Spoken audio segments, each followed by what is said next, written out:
बहुत तेजी से बढ़ रहा है। अगर हम अभी नहीं निकले तो शायद कभी नहीं निकल पाएंगे। रानी घबरा कर बोली, लेकिन माँ, हम जाएंगे कहाँ? एक छोटे से गांव के किनारे, जहां चारों तरफ खेत और बीच बीच में कच्चे रास्ते थे, वहीं एक पुरानी सी झोपड़ी में रहती थी सावित्री। उम्र लगभग 55 साल, शरीर कमजोर लेकिन हौसला पहाड़ जैसा। उसके साथ रहती थी उसकी 10 साल की बेटी रानी। रानी ही उसकी दुनिया थी और सावित्री ही रानी की ताकत। उनके पास ज्यादा कुछ नहीं था, बस 2 मुर्गियां, एक छोटा सा सब्जियों का बाग और मेहनत भरी जिंदगी। दिन भर सावित्री दूसरों के खेतों में काम करती और रानी घर संभालती। रात को दोनों साथ बैठकर सूखी रोटी और नमक खाकर भी मुस्कुरा लेती थी। एक दिन अचानक मौसम बदल गया। आसमान में काले बादल छा गए, तेज हवाएं चलने लगी और फिर शुरू हुई मूसलाधार बारिश। पहले दिन सबको अच्छा लगा, दूसरे दिन चिंता होने लगी, तीसरे दिन डर शुरू हो गया। बारिश रुकने का नाम ही नहीं ले रही थी। झोपड़ी की छत से पानी टपकने लगा, चारों तरफ कीचड़ फैल गया, खेत पानी में डूब गए। धीरे धीरे घर का सारा राशन खत्म हो गया। रानी चुपचाप कोने में बैठी थी, पेट पकड़े हुए। सावित्री ने देखा, उसका दिल टूट गया। वो बोली, बेटी, आज भी कुछ नहीं है खाने को, लेकिन कल मैं जरूर कुछ लेकर आऊंगी। रानी हल्की सी मुस्कुरा दी।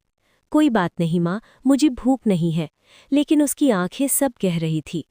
अगले दिन तेज बारिश के बावजूद सावित्री ने फैसला कर लिया, आज खाली हाथ नहीं लौटूंगी। वो एक टोकरी लेकर बाहर निकली। रानी भी पीछे पीछे चल पड़ी। दोनों कीचड़ में फिसलते हुए जंगल की तरफ बढ़ीं। कुछ सूखी लकड़ियां, कुछ जंगली फल और थोड़ी घास इकट्ठा की। फिर पास के गड्ढे में जमा पानी में हाथ डालकर मछली पकड़ने की कोशिश की। काफी देर बाद उन्हें कुछ छोटी मछलियां मिल गईं। दोनों के चेहरे पर हल्की खुशी आ गई। वापसी के रास्ते में उन्होंने देखा, गांव के चारों तरफ पानी भर चुका था। एक आदमी भागते हुए बोला, अरे जल्दी निकलो, बाढ़ आने वाली है, सब लोग गांव छोड़ रहे हैं। सावित्री और रानी एक दूसरे को देखने लगीं। डर अब साफ दिखाई दे रहा था। रात होते होते पानी झोपड़ी के अंदर घुसने लगा। मुर्गियां इधर उधर भाग रही थीं। रानी डर के मारे मां से चिपक गई। सावित्री ने कांपती आवाज में कहा, बेटी, अब हमें यहां से जाना ही होगा। सुबह होते ही दोनों ने जल्दी जल्दी कुछ सामान बांधा, थोड़ा आटा, एक बर्तन और कुछ लकड़ियां, और फिर भीड़ के साथ ऊंची जगह की तरफ चल पड़ी। रास्ता बहुत कठिन था, कीचड़, पानी, फिसलन, हर कदम पर खतरा। एक बार सावित्री का पैर फिसला, वो गिरते गिरते बची। रानी तुरंत उसे संभालते हुए बोली, माँ, हिम्मत मत हारो, मैं हूं ना। सावित्री की आंखों में आंसू आ गए, लेकिन इस बार वो कमजोरी के नहीं, ताकत के थे।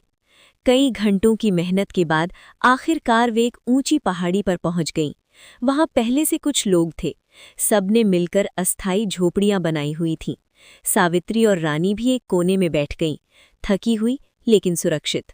अगले दिन नई समस्या सामने आई। अब जिएंगे कैसे?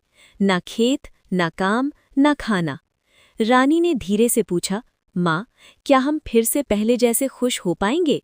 सावित्री कुछ देर चुप रही, फिर अचानक उसकी आंखों में चमक आई। बेटी, नीचे जो पानी भरा है उसमें बहुत मछलियां होंगी। रानी चौंक गई। सच? हाँ, और हम उन्हें पकड़कर बेच सकते हैं।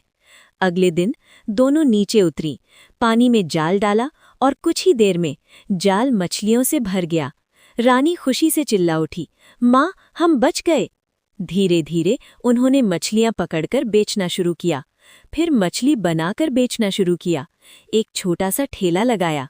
सावित्री खाना बनाती, रानी लोगों को परोसती। उनकी मेहनत रंग लाई, लोग उनके खाने के दीवाने हो गए। कुछ महीनों